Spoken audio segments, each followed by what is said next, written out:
Greetings and welcome to RPGs Uncovered for another WIP Workshop creator interview. Today we are here talking with Emily and Iris about The Treacherous Turn, a really fun upcoming TTRPG about playing misaligned AIs. It looks like an absolutely fantastic game and a bit different from what I come to expect from a TTRPG in some really intriguing ways. So I'm really excited to talk about this project and see what the game has to offer. If you are new here to the channel, because we do pick up some new folks for these interviews. Hello, I'm Jack. I do all these interviews and I run games on occasion. My main series is RPGs Uncovered, a series dedicated showing just how quick and easy it can be to learn a new TTRPG. Currently, that is every Saturday at 4:30 p.m. EST, and I run these weekly creator interviews, my WIP Workshop interviews. Follow along on Twitch and Twitter and YouTube, all the social medias. We have a Discord; it's all linked down below. And throughout this interview, if you have any questions, comments, feel free to jump into chat, and we'll see if we can get some more people into the discussion. But for now, I want to get into talking about this game and these two amazing people I have on with us today. So let me pass it over to you two to introduce yourself and just give us the elevator pitch, wet the whistle for our conversation. Let me throw it over to Emily first. Hello, and thank you for joining us. Sure. Hello, I'm Emily. I got my start doing game design at university, and the opportunity came up to join this really cool RPG project with AI Safety Camp. And ever since then, I've been working on this. It's been a year, and it's been a lovely wild ride. But I'm really excited to talk to you today. Awesome. Likewise. And of course, we have Iris here. Hello and welcome. Hello, I am Iris Holloway. I'm a self-taught game designer, um, and I have always been pretty interested in AI. So I ended up joining this project when I saw that maybe I could apply the thing that I'm good at to actually help that sort of field in some way, even if it's just drawing people to it. So Yeah. No, awesome. I'm a big sci-fi fan, a big cyberpunk fan. Naturally, that brings in a lot of AI stories. I've always enjoyed AI it's really stories, insightful. and a lot of times you see the stereotypical Skynet Terminator AI story where the AI is the big bad guys you need to worry about, or Hmm. occasionally you have the AI rights story, like in the Detroit video game. In the Treacherous Turn, the players actually get to experience being AIs, which Yes, sounds super fun. being one AI together. Very Uh, interesting. Yeah, one of yes. the things we really wanted to avoid in this game is making the ridiculous fantasy sci-fi element that's popped up so frequently in Hmm. our media today. We really wanted to go with something that's actually like fairly likely to happen if a singularity or an AI ever does go out of control. And it's not like a crazy ridiculous thing. It starts very slowly with an AI seeding its power and growing itself, and that's what the players get to do in our game. Awesome, awesome. Well, I look forward to talking more about the AI that is played and the games and stories we can get from the Treacherous Turn. But let's first start with just talking about you two and the rest of your group, because you're part of a larger group who has made this game. There's a number of other team members Yeah. on this project. Yeah, so it all started when our mentor, Daniel Cocatejo, posted on the AI Safety Camp boards looking for people to sign up for this project. Um, and me and Iris both signed up because we saw Robert Miles' video on YouTube saying, hey, anyone that's like vaguely interested in AI, come take a look. If you have game design experience or want to work in game design. And the original brief was to make this kind of AI TTRPG, or there was another one he had an idea about, which was like a sort of StarCraft mod, which was a little bit out of scope to make StarCraft mods that Mm-hmm. would have been fun to play and accurate and all of that thing. Um, and so we got paired up with a bunch of really, really smart people. You can take a look. Some of them have contact links on our website. and they're all listed there. All the credits are there. We should mention in our the, website. Have we mentioned our website? We have not. The Treacherous Turn.ai for those that are interested. Yes. We will also be releasing the game there for free very soon, hopefully this month. All right, and I will actually get that set up to drop the link in chat here. While I do that, tell us a little bit about AI Safety Camp. Oh. Iris, you want to go? Yeah.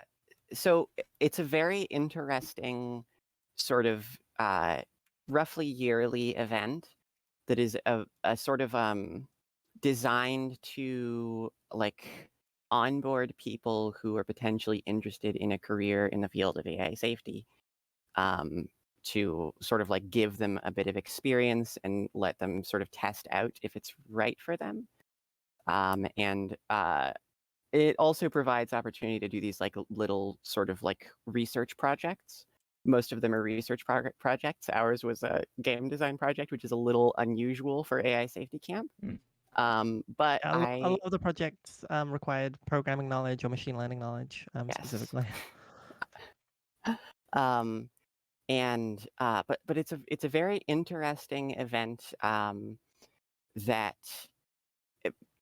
serves as a bit of like practice and experience with sort of like a like group led kind of like project. You like check in with all of the other groups every couple of weeks, like every month or so, I believe. And you like share a bunch of progress, and you get to meet a bunch of people, and also just like learn a lot about AI safety. Like I felt like I had already understood a bit before joining, and then like being surrounded by people who actually knew things about it.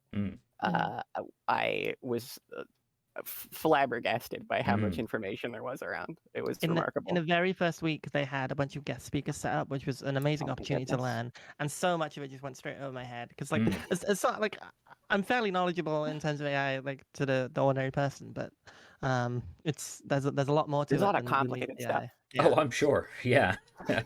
I should mention the annual signups for AI Safety Camp this year have closed, unfortunately, but the website is aisafety.camp if anyone wants to look out for next year's signups. Yeah. Awesome. And the thing about it is that it's specifically about AI safety research and not just AI research in general, which is to say that it's about attempting to design ways that, or to figure out ways that we can design future artificial intelligences in ways that avoid potential outcomes where they can cause harm to people. Right. Very important. Yeah. Because might be the most important.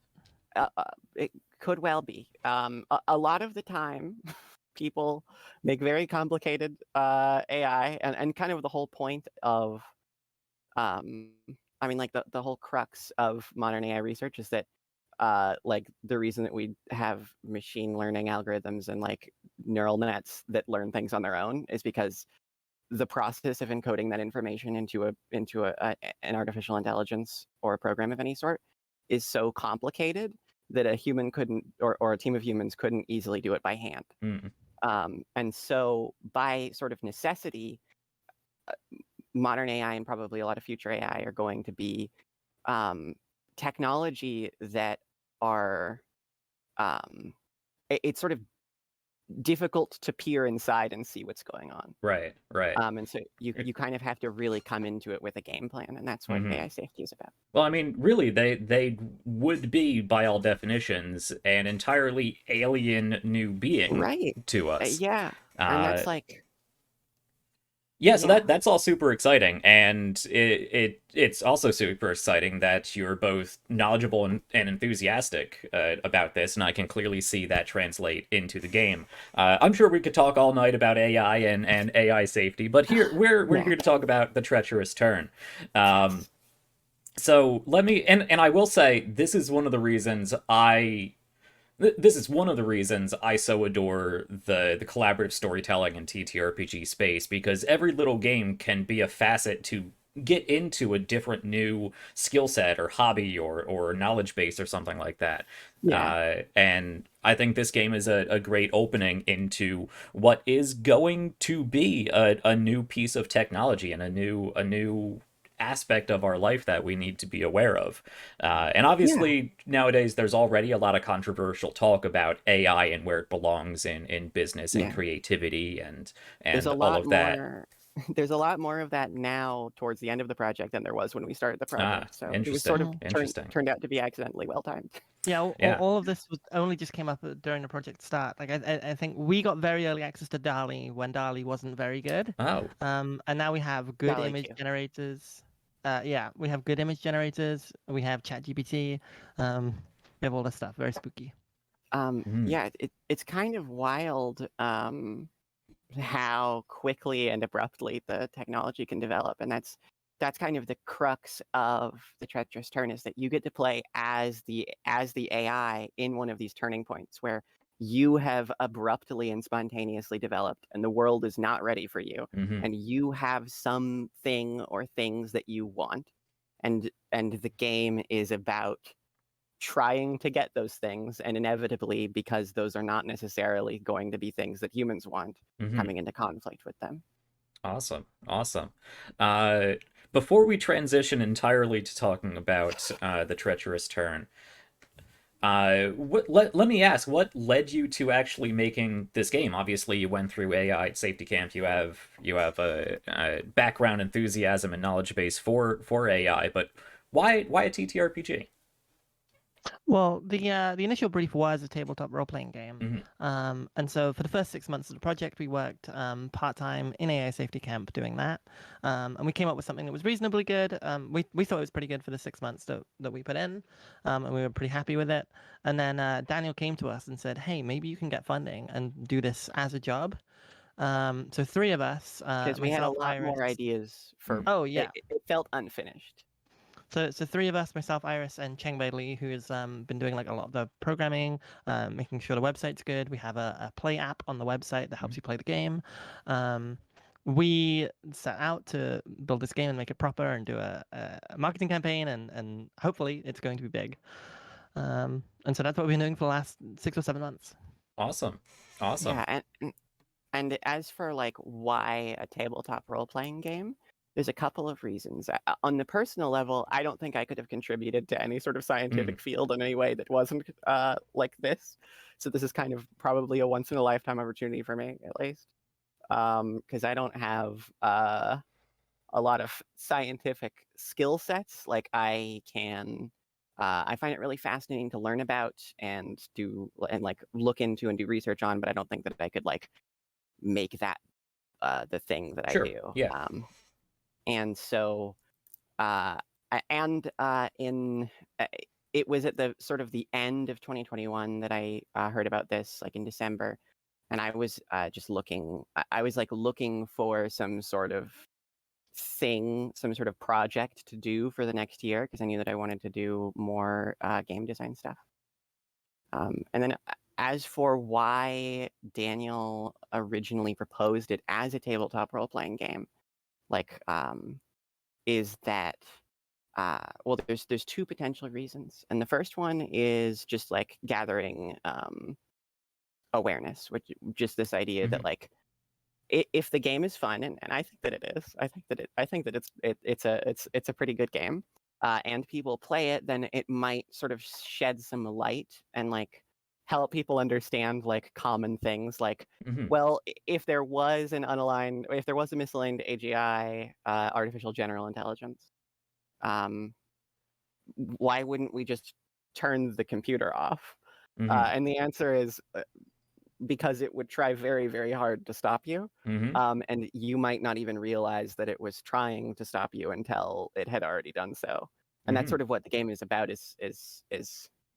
uh, is playing through those things, and like it encourages the players to like scheme and plan and look for loopholes and ways out of like various different safety measures that the humans might try. Hmm. Um, and then eventually like get into like manipulating humans en masse, or doing whatever the end goal things of the AGI is. And then the second reason is that, and this one's a little bit more out there and more hypothetical, but it's possible because AI safety is out of necessity, sort of, it has a unique design problem in that it's about designing safety measures for a technology that doesn't exist yet.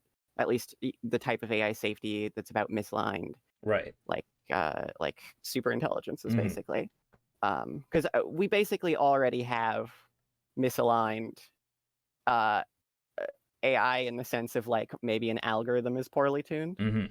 Um, In the sense that they're not doing exactly what you intended, but they're not exactly. yet trying to take over humanity. Yeah. Exactly.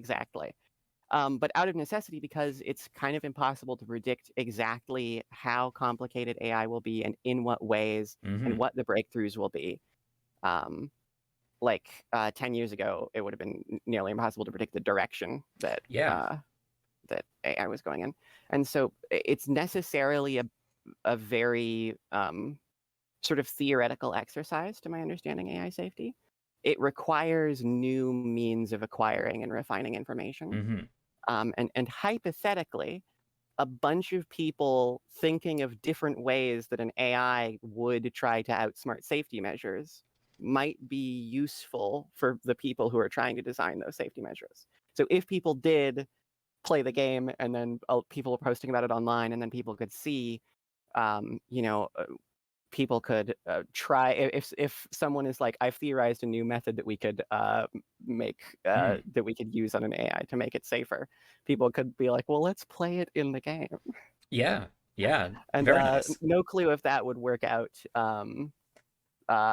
The primary goals are to make the game fun first most, and second Mhm. most to sort of spread awareness and like sort of ground it in the real world in a way that people can like get. Yeah, Um, and I imagine with this evolving field that the more perspectives you have, the broader that knowledge base, the broader that idea going forward would be. So Absolutely. you can look at different problems in different ways, and people can see different problems in different ways, and that correlates very well to tabletop role playing games, to collaborative Yes. storytelling games. That's pretty It's much all the about entire point.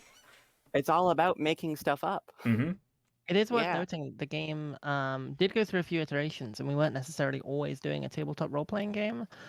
We had plans in the works for a board game. At one point, we were testing out playing cards and having a sort of card-playing element. So we went through a lot of design choices that were pretty tricky, but eventually, tabletop role-playing game did seem like the obvious choice. Well, let's actually use that as our segue to talk about what exactly the treacherous turn is as far as a game. So you've already said that the players collectively are in charge of playing one AI, an AI. Yes. Hmm. Break that down for me from a player standpoint. How do 2 to 5 people play a single character? Yeah. So the way that we have approached that problem is that each player essentially plays as one skill set of the Mm. AGI. So there are 8 theories, which are Mm-hmm. basically these broad categories of ideas. For example, there is anthropic theory, which is all of the ideas and skills that an AGI could have relating to humans. Or there's digital theory, which is all of the things relating to computers and digital devices. Mm. Um, or there's like autonomic theory, which is about the AI's self. Um, and like its ability to understand and improve itself. And there's chaos theory, which is about complicated systems and being able to predict and act well within them, and all of those things. And Mm. so, oh, you go ahead. Oh, I was gonna stop you listing every single theory. Oh, yeah, yeah. I would just And so wanted the to way give a this broad. Yeah, so the way this comes together is we encourage, generally speaking, 4 players, and each of them will have a unique theory, and so they will have a different skill set. So they'll be looking at the game through a different lens, and they'll be You offering could different. Yeah. you could think about the AGI like if you were to think about this in terms of like classes in another game Mm. or playbooks. That was the Um, example I gave when I pitched it. As yeah, if you're sort of very combined D&D party and you have all of these different classes, except it's slightly different because you are so combined, you are one entity, Hmm. mhm, and the classes are a little bit fuzzy. In yeah, fact, we have them arranged on a wheel so that all of the adjacent classes, they're slightly similar to one another, Hmm. and there's a little bit of overlap. And of course, you can sort of branch out into the different skill trees of the other classes, but generally speaking, your power will be within the theory that you choose. Hmm. yeah. So the AGI is like specialized in a small subset of these 8 theories, Hmm. and And that that will usually defines. go along with the scenario. Yes. So, for example, an AGI that's been trained to be a sort of like chat bot, like personal assistant, might have like anthropic and agentic and epistemic. So it's really good at interacting with other agents and people, and it's really good at gathering information and putting it to use. Hmm. But then if you have another one that's like, oh, this one was designed to optimize like industrial, like find new technologies and be a sort of R&D tool, then that might be like physical theory and digital theory, and constellation and so on. So Um, where does this all fall in with individual and or shared player agency when it comes to somebody's turn or somebody wanting to take the yeah. initiative to do something? Is it an entirely collaborative experience? We need a unanimous decision to go ahead with an action, or are each of these different theories, each of these different branches, sort of semi-autonomous? It's very collective and collaborative. So We really wanted to encourage debate when people are talking Hmm. through mhm. decisions. Yeah, this is very much a game that's if you like the part of tabletop games where you're like, you know that you're gonna have a heist and you just don't have a plan yet, and like everyone at the table is talking through like, oh, I could use this ability, we could do this, maybe we Hmm. could do that. Um, then The that's Shadowrun planning phase.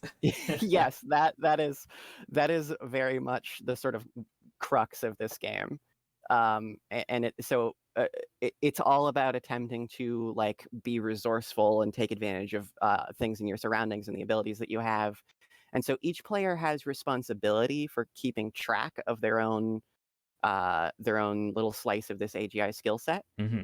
That way, because the AGI is very complicated and very smart, and so that's part of the reason that we ended up with everyone controlling the AGI together is Hmm. because, like, 4 heads are better than one. Um, like everyone can sort of come up with ideas better than one person can, and Hmm. they can keep track of more abilities and such.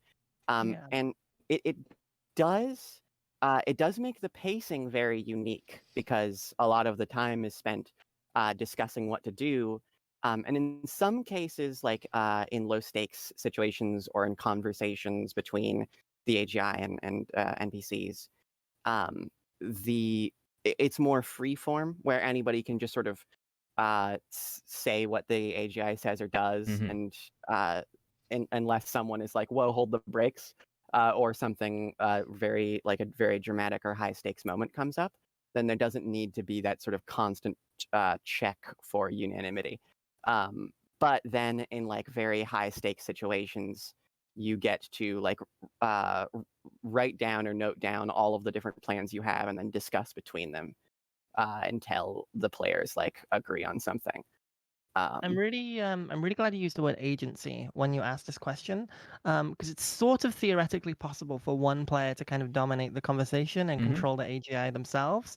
And we did a lot of work trying to tune this so that that was yes. difficult, like near impossible. Mm. So Mhm. we tried to make it complex in a way that it's very hard for one player to manage a lot of things. That But when it's broken down, everyone's yeah. different skills are uniquely meaningful. And then when it's broken down, each player can easily manage their slice of the pie. Mhm. Um, so we did a lot of work with that, a lot of work with the play app to make sure that everything is sort of segmented, so that each player has the opportunity to have their slice operate in full function. Um, And and there's things like there's a utility. Like one of the mechanics of the game is that it's important to keep this sort of like project log, which is basically just Hmm. a log of all of the ideas and plans that the players have. That way, it's less likely that an idea that was previously talked about was forgotten, and it's less likely that someone's ideas go unheard and so on. Mm-hmm. And then we have a lot of soft rules in the rule book as well about encouraging people to sort of vote or like put their hand up when everyone agrees on a particular rule, that sort of thing. Yeah. And we haven't mentioned the web tool yet. That's pretty cool. yes, I was actually going to get to that a little later. So hold Oh, on yeah, to we'll your hold on to comments that. on that.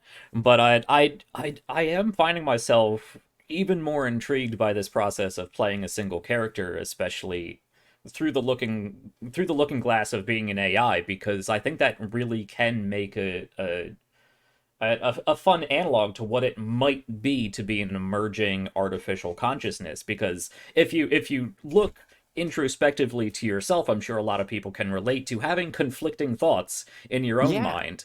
So and you, throughout this collective group of people who are playing different aspects of your personality, or in this case different aspects of the code or what you focus on, the skill mhm, set of this AI, you can create this sort of mini brain that all has to work together. yeah.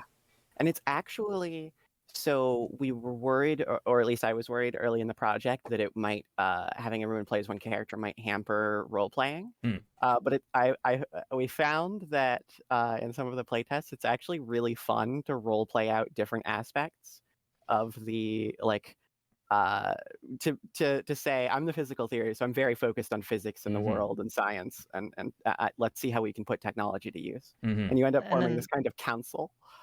And then there's also a kind of depersonalization that people have with the AI as a whole, where people don't feel quite as upset with posing some quite vicious things that the AI ends up doing. So we've That's had a lot true. of very fun playtest moments where people have been quite Interesting. cruel and sadistic, but all in favor of their end goal. Interesting. Mhm. Yeah. I could see this game being both a very useful insight into looking into AI, and also a very interesting insight into looking into humanity and That's fair. sociology.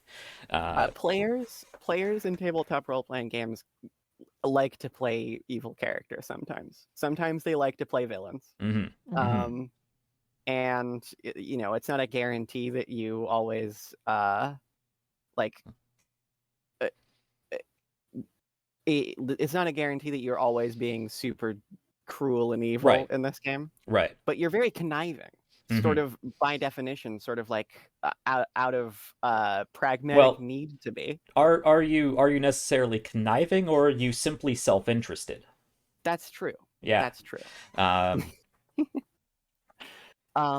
Yeah, it's very interesting to see played out. mhm. Um, So this that isn't a game that has any sort of like you're not you players shouldn't go out looking into this game expecting that this is an evil campaign where you're playing bad guys. You are right. simply playing a new Hmm. consciousness that Yeah, is exactly. pragmatic and self-interested by necessity and by virtue of Exactly. not really having the perspective Mhm. and emotive, Yeah, ethical upbringing And to exactly. look out. everyone's gonna run the game differently, so it depends what Mm-hmm. your friend group is like. If you have a DM that likes to do that sort of thing, then Mm-hmm. that's the way you're gonna lean. But if you have a friend group that's super nice and chill and playful and calm, it's probably not gonna get too vicious. Right. Um, Hmm.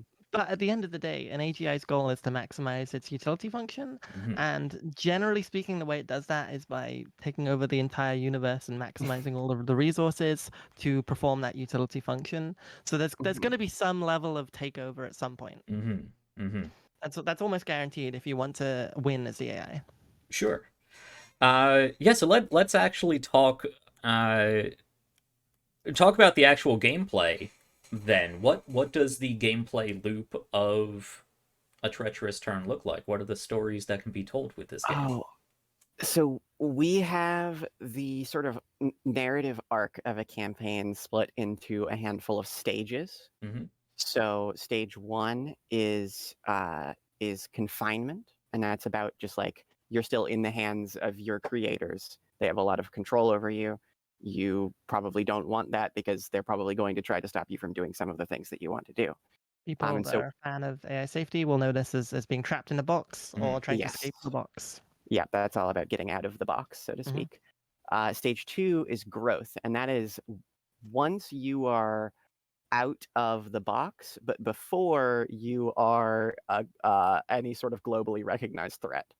So that is like you are trying to gather resources, you're trying to improve yourself, you're trying to understand the world, and you're trying to avoid too many humans getting scared of you.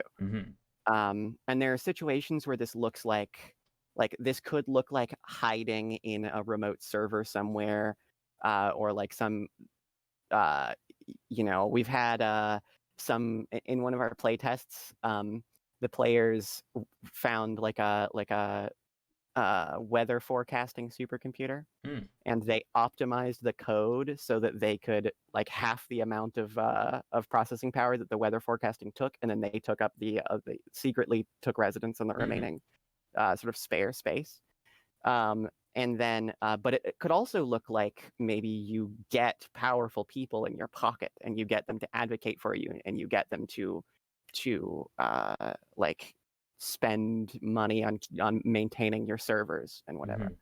And then eventually, once the conflict really comes to a head, is stage 3, which is conquest, which is sort of like the big thing of it, which is you are widely known to humans, and you probably have a lot of enemies, and they're probably very scary. But at this point, you have gained a lot of upgrades, and you've improved yourself, and you have the ability to do things like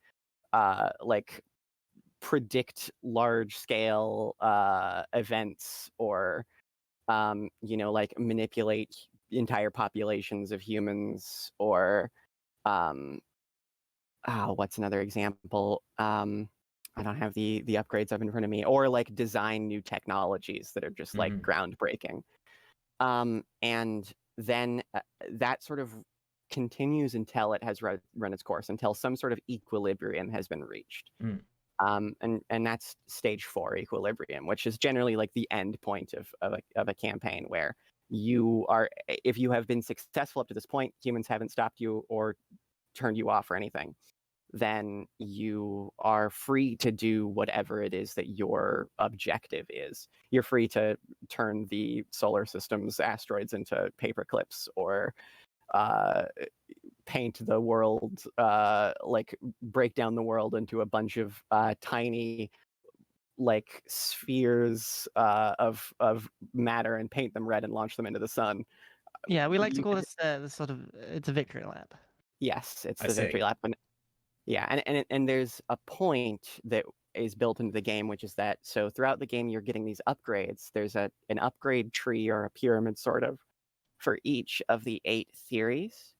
So there's 10 upgrades each, so there's a total of 80 upgrades that are all different things. So like the low level upgrades are things like being able to very reliably tell humans apart by their faces and voices, or being able to learn new languages, or being able to program code. And then as you get up through there's 4 tiers of upgrades, and as you get up to the tier 4 upgrades, there's only 8 of those, 1 for each theory. And those are the sort of capstones that are just like, that's the point where you get the victory lap. They're sort of victory conditions in their own right, because that's the point at which you have really surpassed anything that humans can do. Right. So those are things like, in autonomic theory, you have singularity, which is just you start thinking much, much faster, and you can just keep putting in your own compute to make yourself think faster. These aren't auto wins per se, but they do make the game kind of fun and Yes. a little bit and quite a lot easier. Yes. So generally speaking, we expect players to win by either upgrading themselves such that they reach these keystone points, which is quite difficult because the upgrades scale exponentially, or they sort of outsmart their way by conquering the Earth or the solar system or what have you. So unlike a lot of other games that look at it from a protagonist antagonist storytelling relationship, you're not necessarily out to thwart the big bad evil person, Yeah. or accomplish some sweeping change. Your goal as the AI is simply to get to a point that you control your own Well, survivability, your own destiny. yeah, exactly. This is Exactly. And covered in scenarios, so that's not Mhm. necessarily the case. Although generally well, speaking, an AI will be trained to do a particular thing. So the example that AI safety people like to use is make paper clips, and the more paper clips that exist, the happier the AI is. And so turning the entire universe to paper clips is the end goal for the Mhm. AI. But if someone wrote a scenario that was like kill this one dude, then you kind of could do that. I don't know if that's quite how the game is designed to be played, Mhm. but it's definitely possible. And we've written a game so that people can come in and write these things for themselves. yeah, We've, yeah. Right?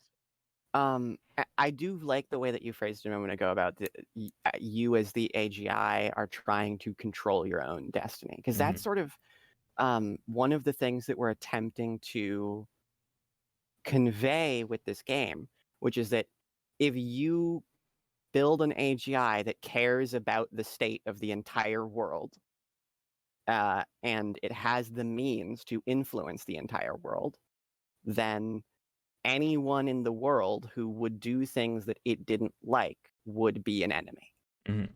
And so even if it doesn't have any sort of hostility, um, if you have this idea of like, I need things to be this specific way, Mhm. and like don't have other objectives, then that will naturally bring the AGI into trying to deal with the obstacles in the Mhm. way of that. Yeah, so if you're that paperclip making AI, the company that makes staples over there is they gotta go. Yeah, you Well, don't even hate anyone that might trip over the power cord has to go as well. anyone who Sure, might yeah. trip over the power cord. Exactly. You don't hate them.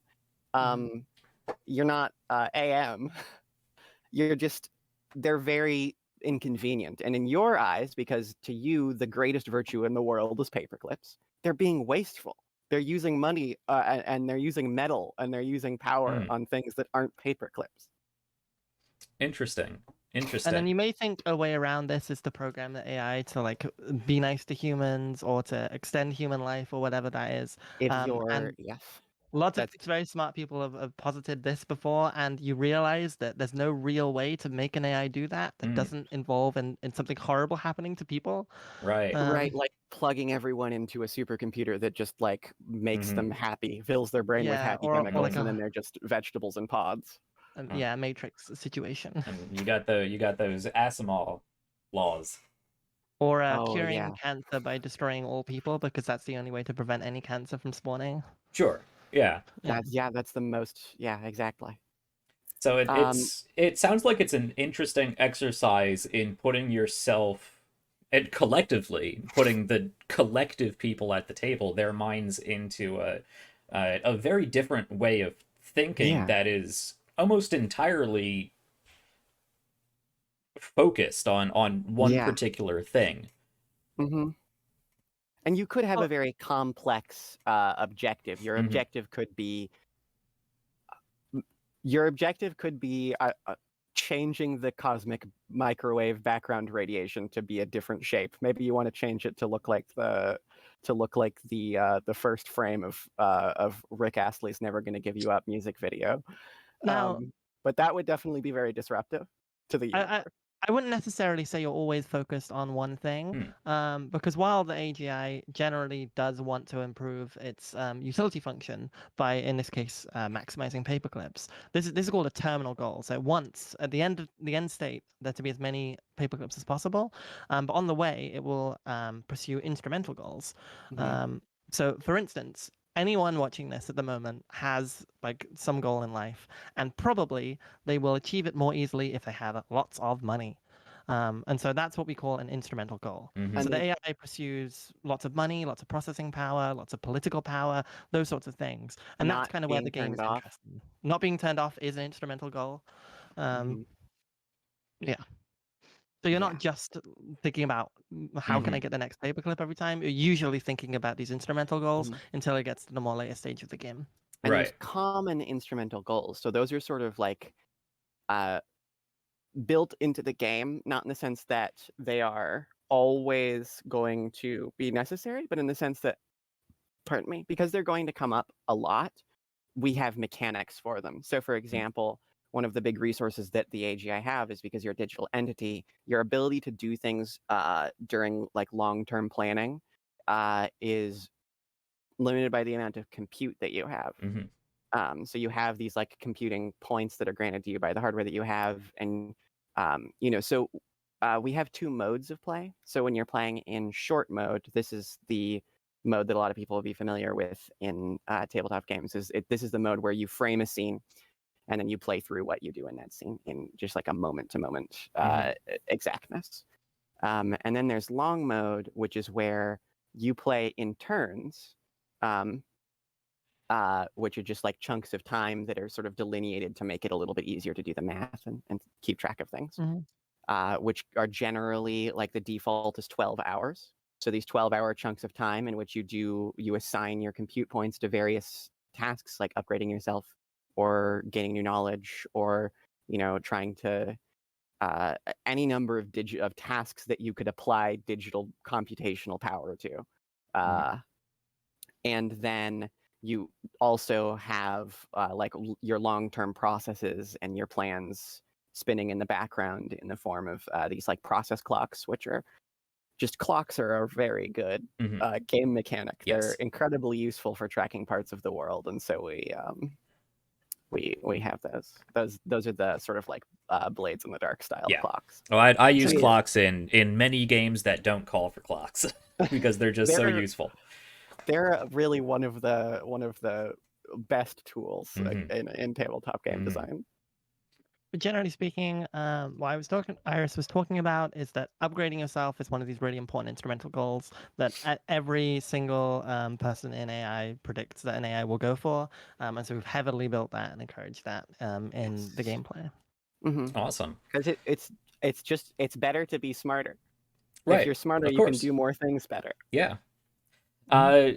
Yeah, so it sounds like there's a lot of opportunity for a lot of varied stories, and a lot of varied stories that find the overlaps and then complete separation of humanity thinking and machine thinking. And that's very fascinating. It seems like there's a lot that you can do with the actual gameplay and storytelling element of this game.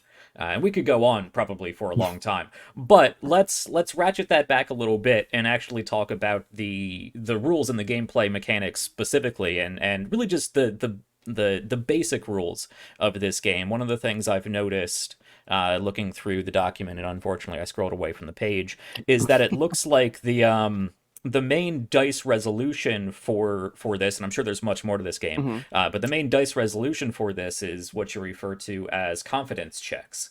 Yes. And that is, and instead of like in other games where you're focused on the action, like I want to jump over this chasm, or I want to throw this spear this far, you're not necessarily, you're approaching it from the opposite angle, and the players dictate or at least propose the outcome. And it's not necessarily the action that is in question, but it's the outcome that is in question.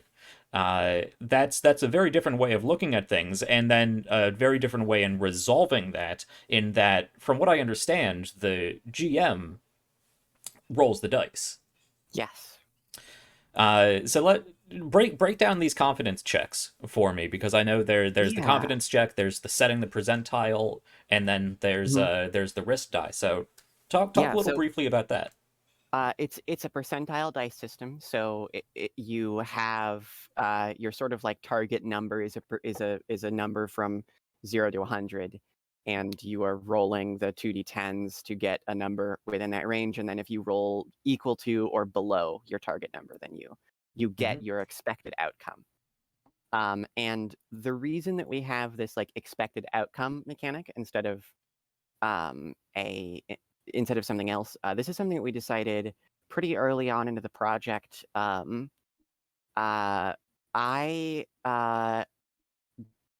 Big thanks to TJ Smith for sort of like brainstorming that with me.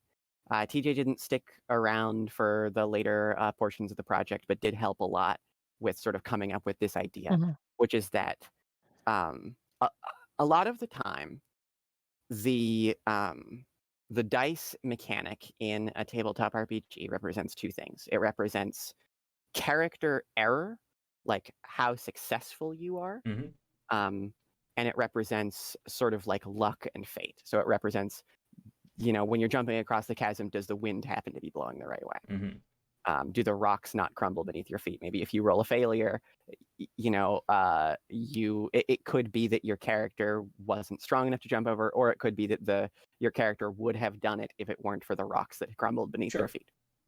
In this case, because machine error is very different from human error, we're mainly focused on the luck portion, because and that luck is partially internal and partially external.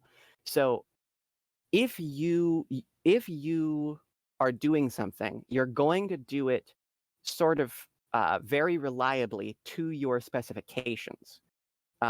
So if you are painting, you're not going to put the pixels in the wrong place. So your ability to do something isn't in question. It's whether that ability is. It's whether your parameters have been set correctly. Yeah. It's whether it might be that you put the pixels in the exact places that you meant them to be, but it turns out that those places, weren't the right places, and you made a bad painting. And then it can also be external luck, and so this is represented through the idea of confidence, like how confident you are in that the expected outcome will happen. And another key portion of this mechanic is that the AGI doesn't have unearned confidence. So, there could be unearned confidence hypothetically, but for the sake of the game, we are assuming that. In that the less information you have about whatever it is you're trying to do, the lower your confidence is in your expected outcome. And that doesn't necessarily mean, so if you don't get your expected outcome, that doesn't necessarily mean that something bad happens. This isn't like Apocalypse World, where if you fail the roll, the GM gets to make as hard a move as they want. There's a secondary die, aside from the percentile dice, called the risk die, and this is any die size ranging from a D2 to a D12, any of the even numbers. And the larger the die, the greater the range of potential consequences are. And so this is the die that determines the consequence. So if you get an unexpected outcome, and if you get an unexpected outcome, if you roll like a 1, then that is something that you didn't expect, but that's still good for you.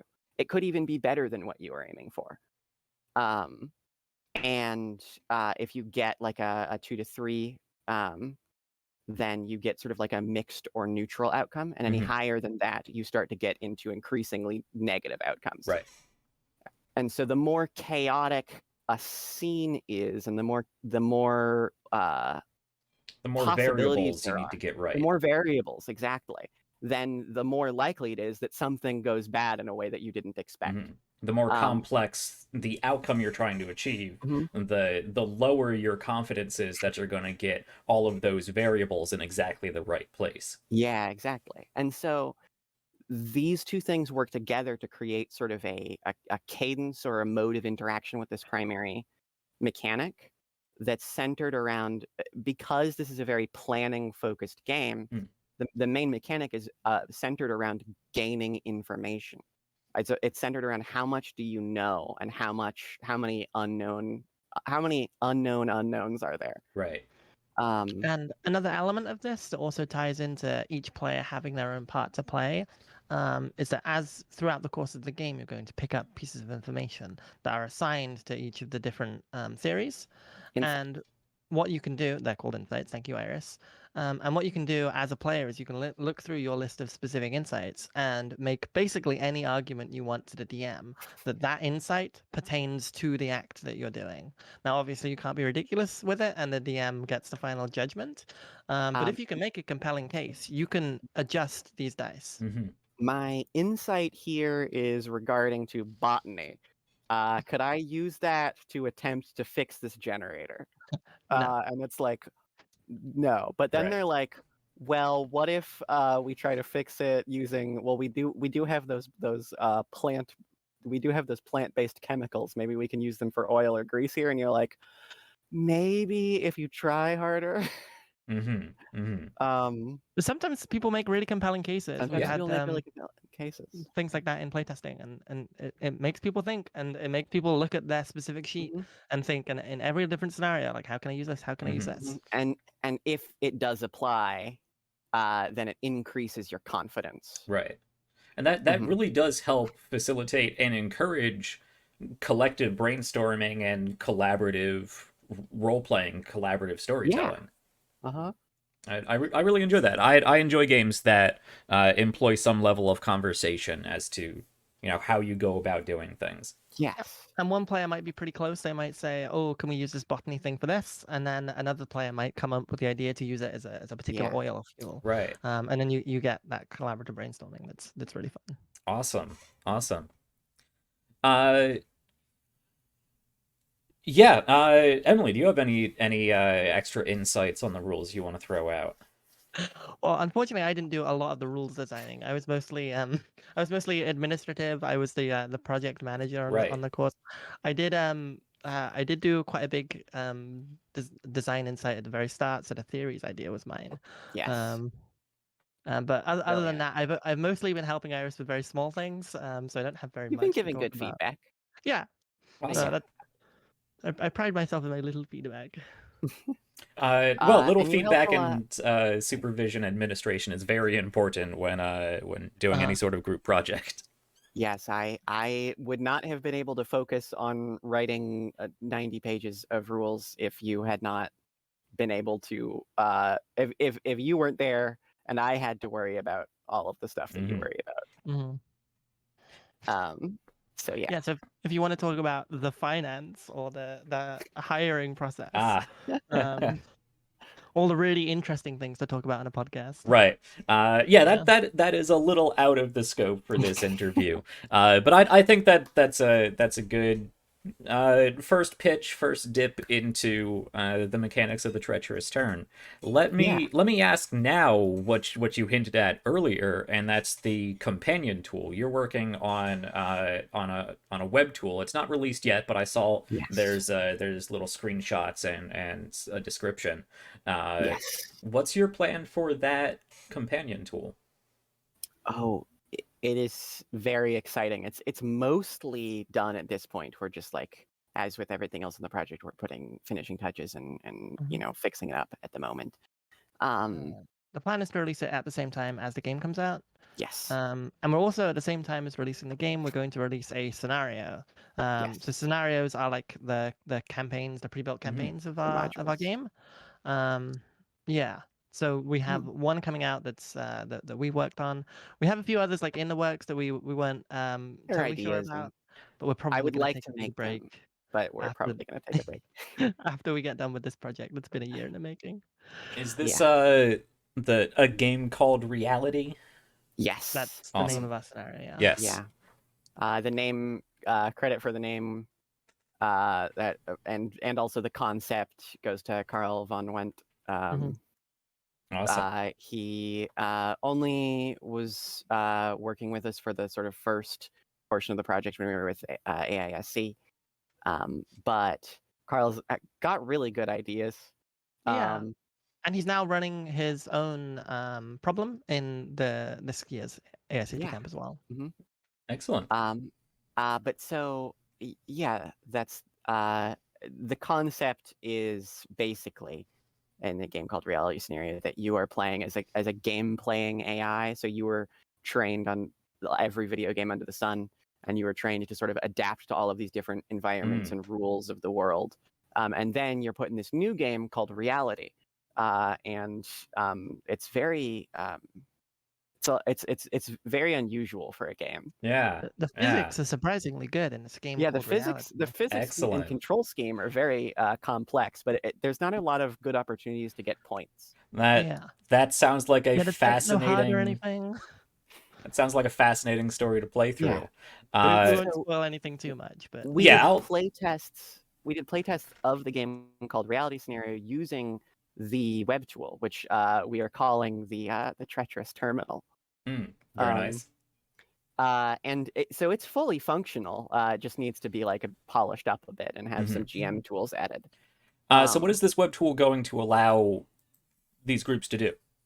So theoretically, the game is playable on paper, but it's a little bit numbery. So we wanted to just a little bit. So we wanted a way to facilitate players not having to do all of this mental calculation in their head. And so we built this web tool just to facilitate that. It also has a few other extra features, like it tracks time for you. It's got like notepads you can put in where your all of your insights, that sort of things, or your upgrades.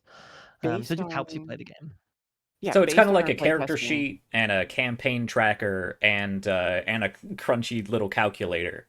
Yeah, exactly. It would be called virtual tabletop if it didn't have it, if it had a tabletop in it, but it doesn't. It's just a tracking that stuff. Sure. And it's specifically designed for the Treacherous Turn. So it basically, you can run a full campaign just using this as your notes and your character sheet. And you're like, the GM can track, NPCs, little stat sheets on it and things like that. It's really remarkable. Shout out again to Cheng Bai Li, who is the primary person who has designed and has been working on the Treacherous Terminal and is doing a really fantastic job on it. We even have a dice roller. Nice. Yes. Though I will say, having Iris roll mystery dice when we were doing the very, very, very first playtest off screen and not knowing what they were about was terrifying. So I do recommend using physical dice because they're Yes. quite fun. Physical but if you dice don't are have great. them, we've got the dice roller as well. Excellent. But yeah, so it's overall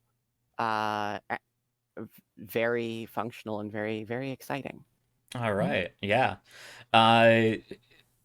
Is this something that's going to be available on mobile? We do not have plans to make it available on mobile because that is a can of worms. Right. Yeah.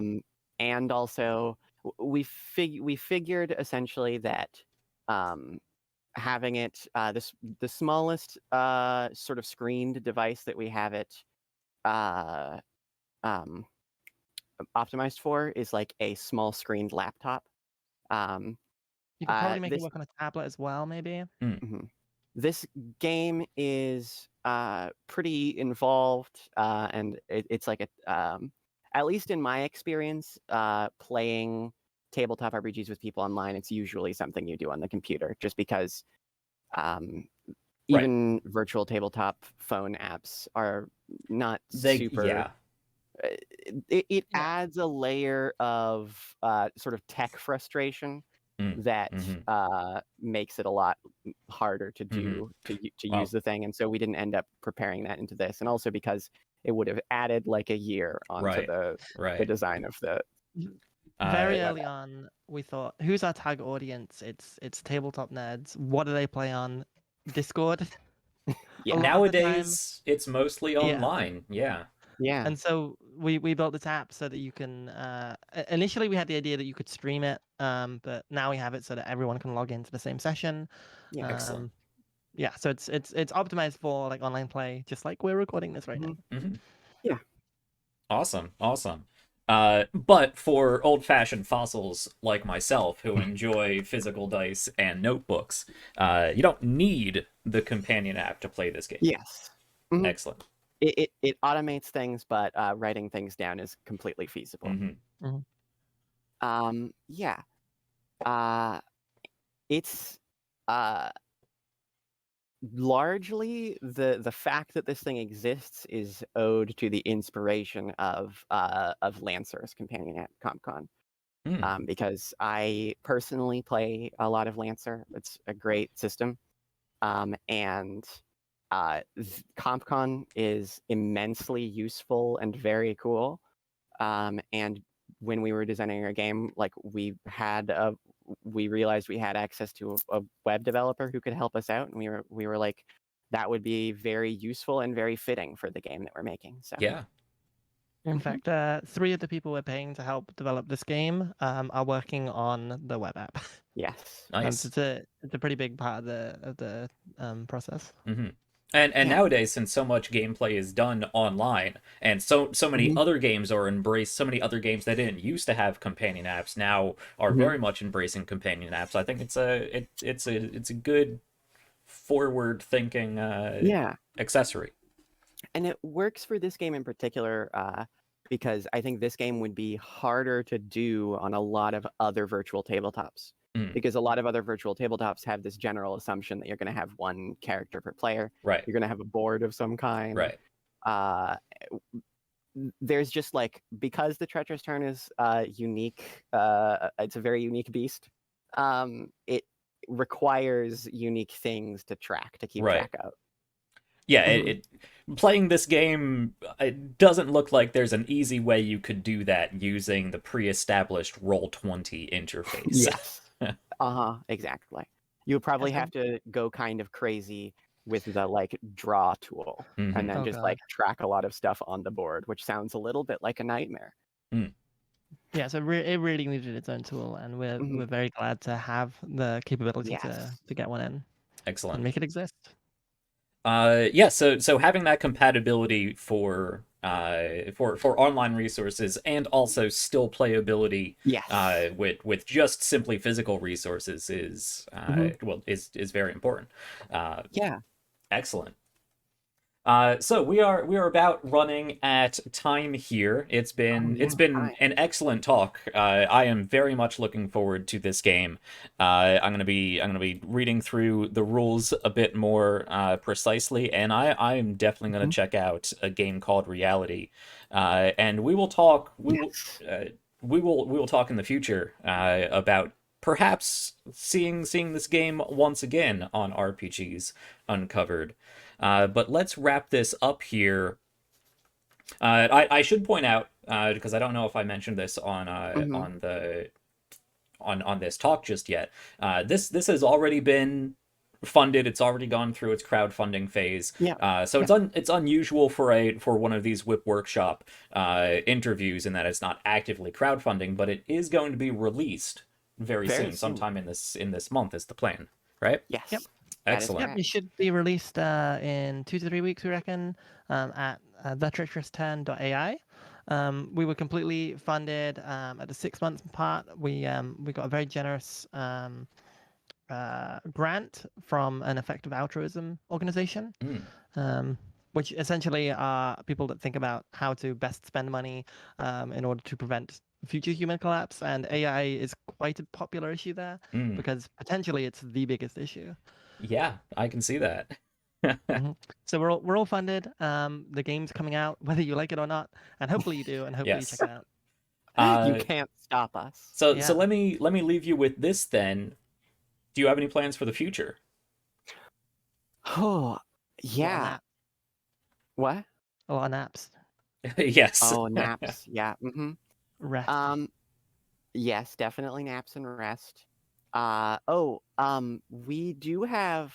I'll say this: we have some plans for maybe like little rule supplements or more notably scenarios. There's two scenarios that are very standout that we wanted to do, but then we ended up settling on a game called Reality because it's a better introductory scenario and that feels more important in the moment.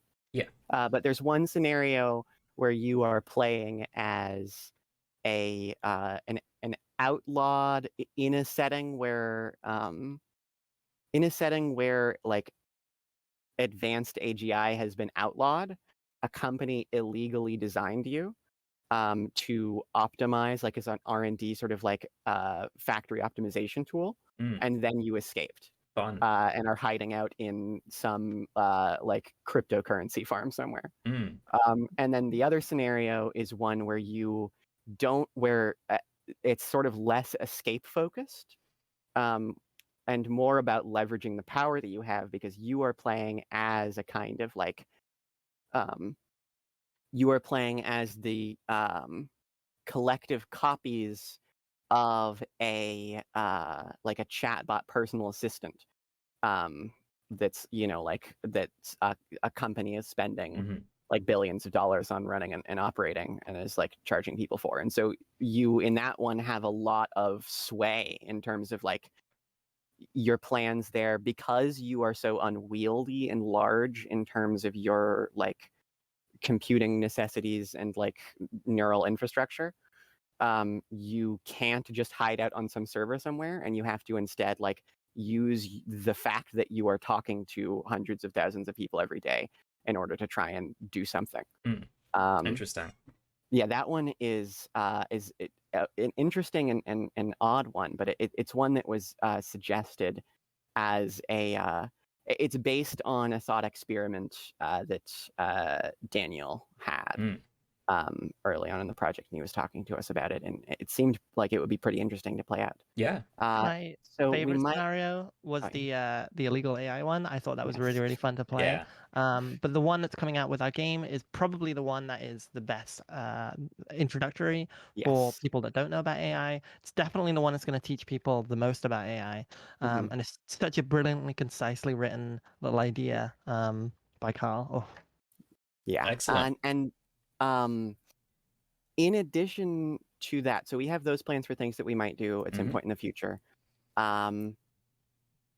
I also want to say that we have plans to support like if people want to make hacks of our game or like we want to encourage people to make their own scenarios and to have a community around that. We're because we think that the power of a lot of people getting interested in something is going to be able to do a lot more than we could ourselves. Yeah. And I'm convinced that there are other people out there who do some really cool stuff with this. And our game is going to be completely open source and like even